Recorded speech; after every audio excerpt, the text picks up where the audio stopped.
का लेसरेशन, यानी कि छोटा सा कहीं लेसरेशन है, यानी कि उसके अंदर एक कट है, वो पाया गया है।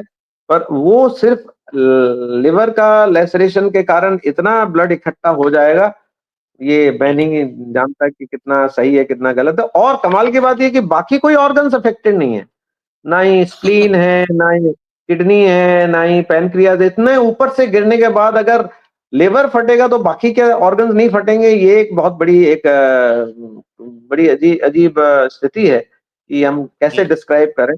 अब हम आ जाते हैं फ्रंटल टीथ के ऊपर, फिर बाद में आया इन्होंने फिर दोबारा से लिखा है कि बक्कल कैविटी टीथ टंग वाले में फ्रंटल टीथ फॉलन, वही जो हम बात कर रहे थे अभी थोड़ी देर पहले। तो फेशियल इंजरी नहीं है और ये टीथ कैसे गिर गए, ये एक हम पहले ही डिस्कस कर चुके हैं कि ये काफी संदेहास्पद चीज नजर आती है। मतलब आप ये कह रहे हैं डॉक्टर साहब कि ये सिर्फ एक लाइन, ये जो टीथ का और जो हेड इंजरी, जो cause of death head injury लिखा है, और अभी उसका हम जो आते हैं, एक बार इस बार इसको खत्म कर लें, उसके बाद हम लोग फिर इसके ऊपर डिस्कशन कर लेंगे। हाँ हाँ, हम आगे आ जाते हैं। तो बाकी जो है जितना भी है उसमें एनल स्वाब इन्होंने लिया है, वजाइनल स्वाब लिया है, ब्लड फॉर केमिकल एनालिसिस लिया है, वो सब लिया है। और बाकी लास्ट में जो ओपिनियन लिखा है, opinion as to probable cause of death, आमतौर पर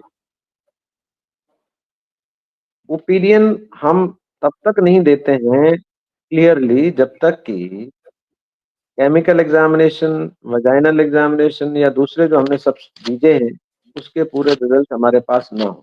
तो नॉर्मली हम पोस्टमार्टम एग्जामिनेशन में पहला जो कॉज ऑफ डेथ दिया जाता है वो हमें दिया जाता है प्रोविजनल, जैसे कि देना चाहिए। दूसरा होता है फाइनल। अब ये इसमें जो लिखा गया है वो ये लिखा गया है, death due to head injury with multiple injuries, comma with in brackets unnatural. अब मल्टीपल इंजरीज चाहे वो गिरने से हो चाहे किसी के मारने से हो, वो तो अननेचुरल वैसे ही होती है, तो इसमें कुछ अलग से मेंशन करने की आवश्यकता नहीं है। Death due to head injury जो है वो देखने वाली है कि अगर हेड इंजरी सिर्फ डेथ का कारण है और जो फाइंडिंग्स हैं जो हेड के, वो इसके साथ इतने हाइट से वो जस्टिफाई नहीं हो रहे हैं कि इतनी कम इंजरी जो है इतने ऊपर से गिरने से। हम मान लेते हैं कि मान लीजिए इम्पैक्ट हेड पे ना गया हो, पहले बॉडी पे चला गया, तो बॉडी में इंजरीज होने चाहिए थे, बॉडी पे इंजरीज होनी चाहिए थी। कहीं पे भी किसी लॉन्ग बोन का कोई फ्रैक्चर नहीं है, एक भी लॉन्ग बोन का फ्रैक्चर नहीं है। हाथ पैर कंधा दोनों आपके लेग्स, फीमर टिबिया फिबुला कुछ भी नहीं है, एक भी फ्रैक्चर नहीं है। पोस्टमार्टम रिपोर्ट में कहीं भी नहीं दिखा रहा है कि लेग फ्रैक्चर है या हैंड फ्रैक्चर, ये सब कहीं नहीं है। नहीं, कहीं पे भी मेंशन नहीं, कहीं पे भी मेंशन नहीं है। तो अभी मैं आपको एक स्टडी के बारे में बताता हूँ। मैंने देखा कि आखिर मैं आपको एक इसमें हमने एक ऑटोप्सी स्टडी यानी कि पोस्टमार्टम स्टडी की गई है कहीं एक international journal of forensic medicine में। वो उन्होंने क्या किया कि 140 ऐसे केसेस जो कि पोस्टमार्टम किया गया, 104 डेथ जो फॉल के कारण हुआ था, यानी कि जो ऊपर से हाइट से गिरने के कारण जो डेथ हुई थी उनका एग्जामिनेशन किया, उसमें क्या फाइंडिंग मिली। तो इससे हमें अंदाजा लग जाएगा कि हम एक फॉल फ्रॉम हाइट में क्या एक्सपेक्ट करेंगे। तो पहली बात तो ये है कि बात बता रहे हैं आप। दर्शकों से मैं अनुरोध करूंगा कि ये पोर्शन जरूर ध्यान से देखिए, आप ध्यान से देखिए, जो है ये आर्टिकल जो है वो इसमें ये 2019 का आर्टिकल है और international journal of forensic medicine में है, डॉक्टर नेमिन द्वारा। वो कहते हैं कि जब हम साइट ऑफ इंजरी की बात करेंगे कि साइट ऑफ इंजरी फॉल में जब होती है तो वो जो है आपकी सबसे कॉमन एरिया जो इंजरी का होता है फॉल के बाद वो हेड इंजरी होता है। यानी कि चाहे वो डायरेक्टली हेड पे गिरे या ना गिरे, हेड जब टकराएगा नीचे फॉल पे तो वो बहुत सीवियर, क्योंकि हेड आपको मैंने बोला कि वो एक बहुत ही इंपॉर्टेंट ऑर्गन है, इसीलिए इसके ऊपर इतना बहुत ही स्ट्रॉन्ग सी बोन होती है जिसे स्कल बोलते हैं। लेकिन अगर वो हाइट से गिरेगा तो वो टूट जाती है, जबकि छोटे मोटे इम्पैक्ट से नहीं टूटती है, इसीलिए उसे फॉल में इंजरी हो जाती है। तो हेड जो है वो काफी सबसे कॉमनली इन्वॉल्व पार्ट होता है जब फॉल से हाइट होता है, जब आप मौत होती है। तो नंबर 2 नंबर पे जो एरिया आता है जो सबसे ज्यादा इन्वॉल्व होता है वो है पेल्विस। अगर मान लीजिए पेल्विस इसलिए है कि मान लीजिए सर पे नहीं गिरा सीधा, वो पहले बॉडी के बल गिरा, या मान लीजिए अपनी कमर के बल गिरा, है ना? होता है ना कई बार ऐसे, जब धक्का लगा, आप गिरे, कमर के बल गिरे, तो कमर में फिर पेल्विस जाएगा आपका। तो अगर सर बचा तो पेल्विस जाएगा, पेल्विस बचा तो सर जाएगा। तो ये दोनों ऑर्गन सबसे पहले इफेक्ट होता है, क्योंकि नेचुरल मैकेनिज्म होता है जब बंदा गिरता है कि वो एक पोजीशन में जाएगा अपने आप को सेव करने के लिए। सेव करने की पोजीशन में नेचुरल जो बॉडी का जो नेचुरल रिफ्लेक्स होगा पेल्विस पे उसमें जोर या तो पड़ेगा। यस, हाँ, तो या तो वो कमर के बल गिरेगा या फिर सर के बल गिरेगा, जैसे भी जितना भी टाइम रहा हो। तो पेल्विस का भी सेकंड नंबर पे पेल्विस इन्वॉल्व होता है, यहाँ पे पेल्विस की कोई इंजरी नहीं। तीसरी तीसरी जो है वो है थोरेक्स, यानी कि आपका चेस्ट का जो इंजरीज होते हैं वो नंबर 2 होता है, नंबर 3 पे होता है। और आखिर में पैर होता है। पैर में ऑब्वियसली ज्यादा इंजरी का मतलब कि बोन्स जो इंजरीज होती है वो भी होती हैं, बट ये जो मैंने आपको बताया कि कमर का या पेल्विस का इंजरी होना चाहिए, लॉन्ग बोन का इंजरी होना चाहिए, जो कि नहीं दिखाई दिया। ये स्टडी में यही मैं पॉइंट लाना वाला था कि आपका जो है पैटर्न ऑफ इंजरीज वो फॉल के उससे कहीं बहुत ज्यादा जो मैच नहीं करता, कि जो हाइट से गिरा है और जो टाइप ऑफ इंजरीज हैं। टाइप ऑफ इंजरीज बहुत इंपॉर्टेंट है यहाँ पे। अब्रेशन, ज्यादातर अब्रेशन इंजरीज हैं, जो कि अब्रेशन इंजरीज फॉल में नहीं होती, कंट्यूजन इंजरीज होती हैं, क्योंकि कंट्यूजन प्रेशर के कारण होता है। और जैसे मैंने आपको बताया था, इतनी हाइट से गिरने के बाद वो जिस जिस एंगल पे भी गिरेगा, बॉडी के अंदर के बोन्स का कचूमर बन जाए। मतलब आप ऐसे कह लीजिए कि अब उसको हम जोड़ना भी चाहें तो जोड़ नहीं पाएंगे। इस तरह के फ्रैक्चर्स होते हैं, जिसे हम बोलते हैं कंपाउंड कम्युनेटेड। हड्डियां बाहर निकल के आ जाती हैं बॉडी से, यानी कि इतना इम्पैक्ट होता है इसके बाहर के बाद। अब तो ये डॉक्टर कुछ साहब, इसमें जी। अब आपके एक्सप्लेनेशन से ये स्पष्ट हो गया है कि ये जो पोस्टमार्टम रिपोर्ट है ये टोटल फर्जी है, और जो फोटोग्राफ हम लोगों ने पहले दिखा दिए हैं ऑलरेडी दिशा के, सबने देख लिए हैं। फोटोग्राफ के हिसाब से उनका सब कुछ इंटैक्ट है।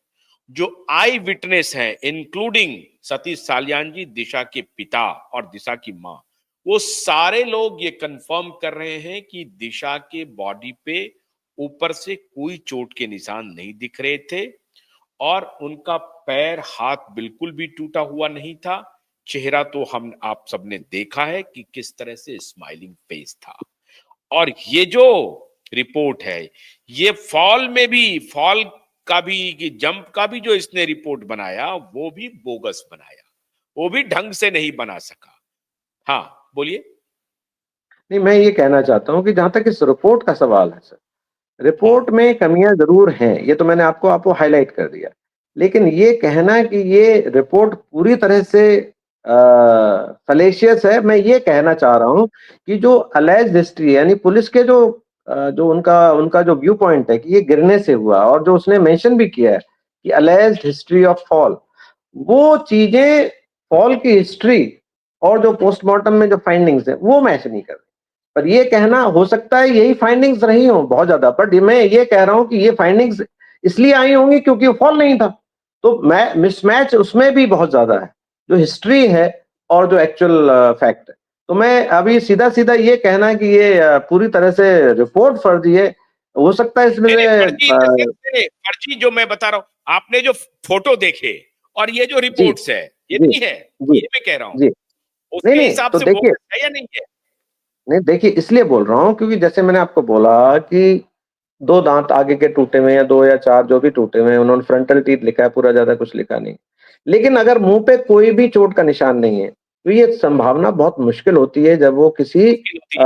मैं वही तो जो कह रहा है हूँ, किसी नहीं आपने चोट के कहा ना, बाद। अभी आपने हवाला दिया डॉक्टर साहब, 3 चीजों का हवाला नहीं दिया नहीं, डॉक्टर साहब, नहीं कि पर उसमें एक पेल्विस का ईमानदारी नहीं नहीं, इस रिपोर्ट में जो अच्छाई है वो ये है कि उन्होंने ये चीज लिख दी है, मिसमैच मिला ना, कि दांत हाँ। टूटे पर मुंह एकदम सलामत। यानी कि देख लीजिए, इसमें ऑनेस्टी आई वुड से, मैं तो ये कहूंगा कि इतनी ऑनेस्ट रिपोर्ट है कि अपने आप में सब पता लग जाएगा। मतलब दैट वे आप ये कह रहे हैं कि डॉक्टर ने आपका काम कर दिया, मतलब इन्वेस्टिगेटिंग एजेंसी का काम कर दिया कि भाई देखो बहुत हमने मदद मिलेगी। ईमानदारी से कर दिया, हाँ, ये लोग बहुत बोगस बहुत बना के मदद मिलने वाली है। लेकिन बहुत मदद आपको हम मिलने ऐसा वाली है चीज दे रहे हैं इन्वेस्टिगेशन जिससे कि आप उसको पकड़ लीजिएगा। जी, जी, जी। बहुत बहुत बहुत बहुत शुक्रिया डॉक्टर साहब कि डॉक्टर ने अपनी ईमानदारी कर दी है, लेकिन इसमें इस ईमानदारी करने की वजह से डॉक्टर साहब जाएंगे जेल। ये जो काम किया है, इसमें जेल जाएंगे डॉक्टर साहब, जिनको जाना चाहिए आपके हिसाब से। आप चूंकि आपके फ्रेटर्निटी से हैं, आप वो नहीं, डायरेक्ट नहीं, नहीं बोलेंगे।